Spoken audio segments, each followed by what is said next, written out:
Excellencies, distinguished guests, ladies and gentlemen, welcome to this discussion on integrating gender perspectives into our counterterrorism efforts in the context of cybersecurity and new technologies.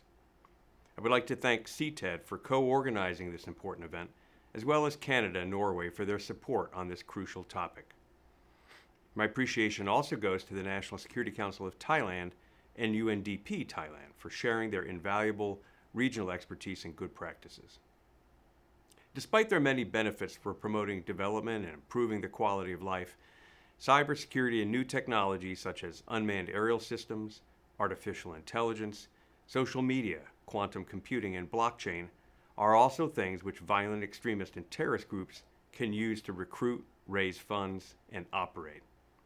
Terrorist groups are quick to adapt to new technologies such as ISIL's use of unmanned aerial systems for reconnaissance and attack purposes.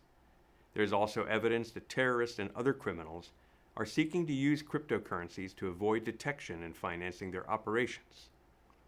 Such terrorist exploitation of technology is perhaps not surprising for groups that pursue asymmetric warfare.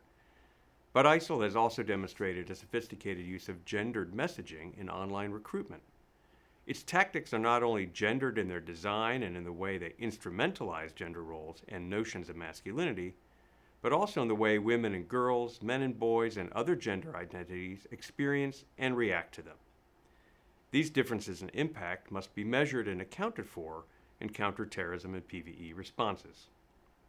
Ladies and gentlemen, the use of new technologies and cybersecurity tools in counterterrorism and preventing and countering violent extremism is also important for enhancing the effectiveness and efficiency of initiatives to combat violent extremism and terrorism. Through big data, we have new ways to analyze and predict trends in violent extremism, while cybersecurity tools can strengthen the protection of vital infrastructure. However, in the context of counterterrorism and PVE, the use of approaches based on cybersecurity and new technologies carries the risk of missing opportunities or perpetuating gendered harms through new means. For example, the criteria used to differentiate civilians from combatants and the strike zones of unmanned aerial systems may over-stigmatize young men, as well as deeply disrupt the community, familial relationships, and social cohesion of the affected areas. Similarly, if only men write the algorithms for watch lists and traveler screening systems, then member states may be missing at least half the picture of what is actually going on. Furthermore, artificial intelligence has been shown to contain gender and racial biases and can lead to disproportionate misidentification of women, and especially women of color.